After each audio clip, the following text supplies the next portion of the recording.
यदि तुम युद्ध शुरू करोगे तो अंत करना हमें आता है। यदि तुम युद्ध शुरू करोगे तो अंत करना हमें आता है। हमारे 120 सैनिकों को, तुम्हारे 3000 सैनिकों को हराना आता है। यदि तुम भेजोगे PNS गाजी को हमारे INS विक्रांत को डुबाने को, तो हमारे INS राजपूत को तुम्हें डुबाना आता है। और ये मत भूलो तुम कि हमारे सैनिकों को, हमारे जवानों को, तुम्हारे 93,000 सैनिकों को हराना आता है। यदि पाकिस्तान वालों तुम भूल चुके हो वो बांग्लादेश का युद्ध, वो 1971 का वार, वो तुम्हें याद दिलवा दे कि हमने किस प्रकार तुम्हें आत्मसमर्पण करवाया था। जो बांग्लादेश है आज, जिससे हम आज बांग्लादेश के नाम से जानते हैं, वो पहले ईस्ट पाकिस्तान के नाम से जाना जाता था। क्योंकि 1947 में जब भारत का विभाजित हुआ था तो पाकिस्तान के दो भाग थे, वेस्ट पाकिस्तान और ईस्ट पाकिस्तान। जो ईस्ट पाकिस्तान आज में उसे बांग्लादेश कहा जाता है। एक सबसे बड़ा प्रश्न उठता है कि बांग्लादेश को आज़ादी मिली कैसे, और उसमें भारत का क्या रोल था। Being a Bharatiya and being as a not only a Bharatiya but a proud Bharatiya, it's my duty to make you acknowledge how India has helped Bangladesh to gain the independence. चलिए एक शॉर्ट डिस्क्रिप्शन में आपको क्लियर कर देते हैं। जब ये पाकिस्तान जो है, ईस्ट पाकिस्तान और वेस्ट पाकिस्तान दो भाग में बटा हुआ था जैसे, तो वेस्ट पाकिस्तान सही है, चलो वो जैसा है वो सही रहेगा, समझ आता है। लेकिन जो ईस्ट पाकिस्तान यानी कि जो आगे से बांग्लादेश है, वहाँ पर बंगाली पीपल ज़्यादा रहते थे।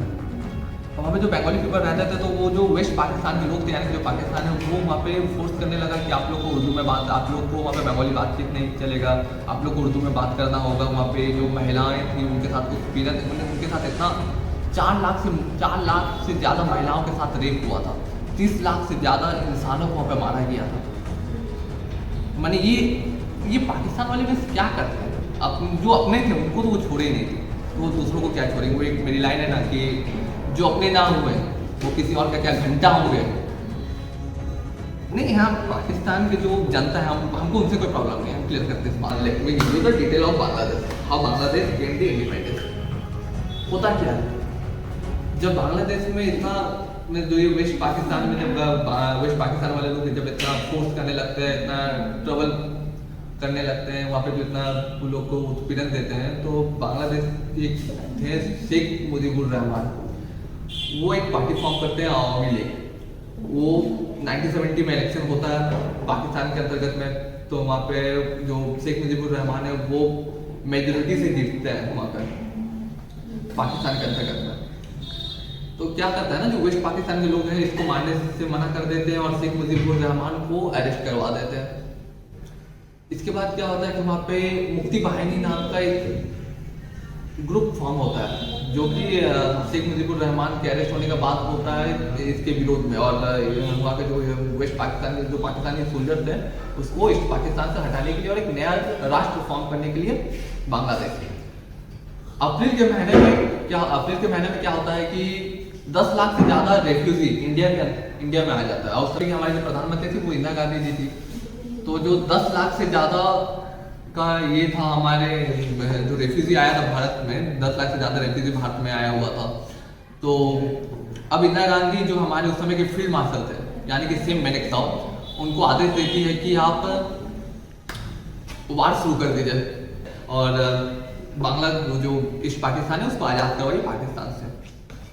लेकिन फील्ड मार्शल सेम मेनेक्साउ उस समय मना कर देते हैं क्योंकि वो अप्रैल का महीना था, और अप्रैल का महीना यानी कि जो बरसात का महीना था, सामने था जून जुलाई का।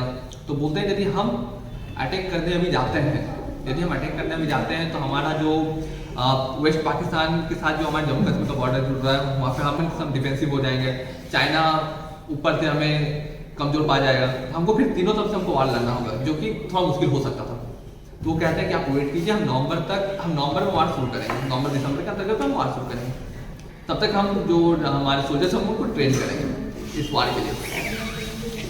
अब हम मौका खोज ही रहे थे वार के लिए, तब तक पाकिस्तान की बेवकूफ़ी देखो, उनने खुद ही अपने घर में आग लगा दी है। उनने क्या किया कि मैंने बोला जाता है ना कि हमने तो सिर्फ तेल फेंका था और आग लगाने की देरी थी, उनने माचिस जला के खुद ही आग लगा दी। 3 दिसंबर 1971 को पाकिस्तान का जो पाकिस्तान का जो एयरफोर्स है वो हमारे जो यहाँ पे चंडीगढ़ में, आगरा में, पठानकोट में जो एयरबेस हम लोग का ये सब है, वो वहाँ के एयरपोर्ट हमला कर देता है 3 दिसंबर 1971 को। ठीक है, अब तो यहाँ पे सबसे बड़ा मौका हमें मिल गया है कि अब हमारे ऊपर अंतर्राष्ट्रीय जो ये होता है, अंतर्राष्ट्रीय जो फोर्स होता है हमारे ऊपर कि आप लोग वार शुरू किए हैं, अब उसका कोई झंझट था नहीं, वार तो तुमने शुरू किया था। वही बात है ना फिर कि ये मेरी एक लाइन की, जैसे तुम यदि युद्ध शुरू करोगे तो अंत करना हमें आता ही है, तुम्हारे 93,000 सैनिकों को हमें झुकाना आता ही है।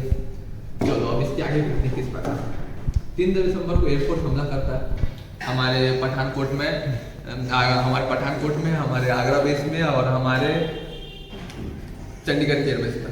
ठीक है, 4 दिसंबर 1971 को हमारे जो लोंगेवाले का पोस्ट था वहाँ पे पाकिस्तानियों को, माने कुछ गद्दार होते हैं ना अपने देश में भी, कुछ गद्दार हैं जिनसे उन्हें मालूम चला कि हमारे जो लोंगेवाले का पोस्ट है वहाँ पे हमारे 120 सैनिक दे देते हैं। 120 सोल्जर्स थे हमारे, उनके जो हेड थे वहाँ पे जो वो लीड कर रहे थे वो थे मेजर कुलदीप सिंह चांदपुरी, है ना।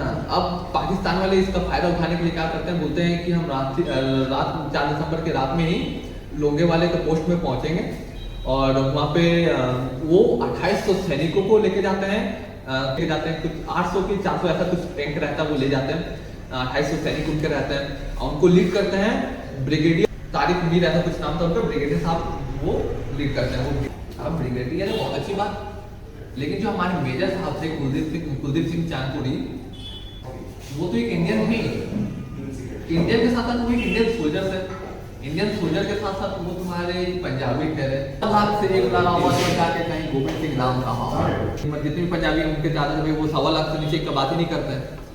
तो मेजर कुलदीप सिंह को ऑर्डर मिला था कि नो डाउट मेजर साहब कि आप ब्रेव सोल्जर है, लेकिन आप 120 हैं, वो 2800 से ज्यादा सोल्जर्स लेके आ रहे हैं, आप वो 2800 से ज्यादा सोल्जर्स लेके आ रहे हैं, आप क्या कीजिए कि आप पीछे हट जाइए। बोले नहीं हम तो हटेंगे नहीं, हम तो लड़ेंगे। वो लड़ते हैं, वो 2800 सैनिकों को लेके आते हैं, ब्रिगेडियर साहब वहाँ से जो ब्रिगेडियर थे उनके साहब वो लेके आते हैं, 2800 सोल्जर लेके आते हैं, टैंक से लेके आते हैं। हमारे यहाँ पे 120 सोल्जर और 3 माइंस। चलो आगे का बता देते हैं। हमारे जो कुलदीप सिंह थे वो क्या करते थे, हमारे जो चांदपुरी साहब आगे बिछाते हैं, बाकी जितने सब उसके बाद बिछा देते हैं। तो उनका जब टैंक उधर से आता है तो पहले तो टैंक उठता है तो उनको लगता है यार यहाँ पे बहुत सारी माइंस बिछी हुई है, ये माइंस का निकलवाते हैं और फिर हम उनके ऊपर हमला करेंगे। तो हमारी मकसद ये था, हमारी मकसद सिर्फ इतनी थी, हमें मालूम था यदि हमने तुम्हें रात में रोक लिया तो सवेरे एयरफोर्स तुम्हें ठोक देगा। 5 दिसंबर के सुबह में तुम्हें 120 सोल्जर्स 2 किलोमीटर तक फैले हुए थे। उधर जो ब्रिगेडियर साहब वो चौक जाते थे, हमें तो गलत खबर मिला है, 120 सोल्जर्स इतनी जगह से अटैक कैसे कर सकते हैं। एयरफोर्स और इंडियन आर्मी का अपना कमाल दिखा दिया।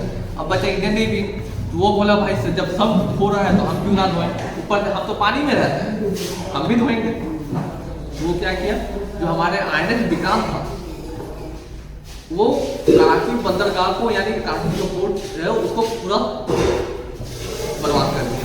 अब हुआ पाकिस्तान वाले लोग को, तो उन लोगों को मालूम था कि अब हम मार भाग रहे हैं। यहाँ तक ऐसा हाल हो गया था कि पाकिस्तान में सिर्फ 2 दिन का पेट्रोल बचा हुआ था, सिर्फ 2 दिन का पेट्रोल। उनने भेजा PNS गाजी INS विक्रांत को डुबाने के लिए। और क्यों भेजा, इसका कारण था वेस्ट पाकिस्तान इस साइड पर, वेस्ट पाकिस्तान इधर पर।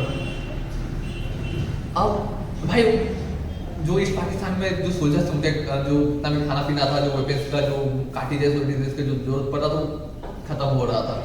तो अब वेस्ट पाकिस्तान का जो सोल्जर अब हमारे इंडिया के ऊपर से तो उड़ के जाएगा नहीं, एयरफोर्स ठोक देगा, तो बाई रोड हम लोग बाई रोड जा ही नहीं सकता। अब बचा कि आपको ओशन हो, आपको नदी हो के पार, मतलब जो समुद्र के पार करना होगा, समुद्र हो के पार हो नहीं सकते क्योंकि वहाँ पे तो INS विक्रांत है।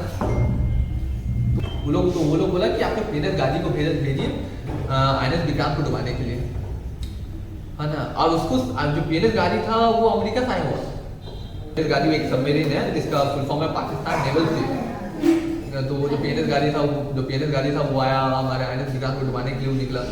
तो उसको सिर्फ INS राजपूत उसको डुबा सकता था, उसको मार सकता था। और उस समय INS राजपूत में कुछ इंजनी खराबी के कारण उसको विशाखापट्टनम में सेट किया गया।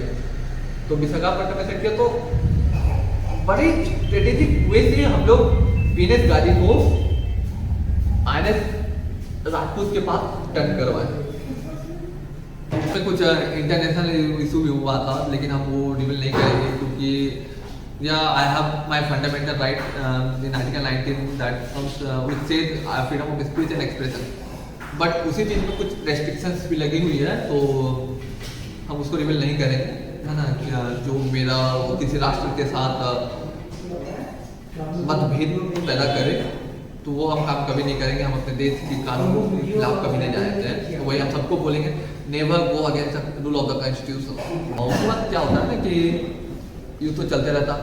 ईस्ट पाकिस्तान में भी हमने अपना जो हमारी एक दूसरा हमारी क्या हुई ना कि मुक्ति बाहिनी को फुल सपोर्ट कर रहे हैं, पाकिस्तानी सोल्जर्स को बैक कर रहे हैं, यहाँ पे हम लोग मुक्ति बाहिनी को। अब एक इसमें रोल क्या प्ले होता है ना कि हम लोग वहाँ का जो गवर्नर साहब थे बांग्लादेश के, जो ईस्ट पाकिस्तान के जो वहाँ उस समय जो ईस्ट पाकिस्तान वो एक तो राज्य था, वो राष्ट्र था नहीं, तो हर राज्य में एक गवर्नर होता है ना। तो वहाँ का जो वो गवर्नर का जो हाउस था, हमारे एयरफोर्स वहाँ पे बम फेंकी, जो वहाँ के गवर्नर थे यानी कि एच मलिक, उन्होंने वो डिसाइड कर दिया।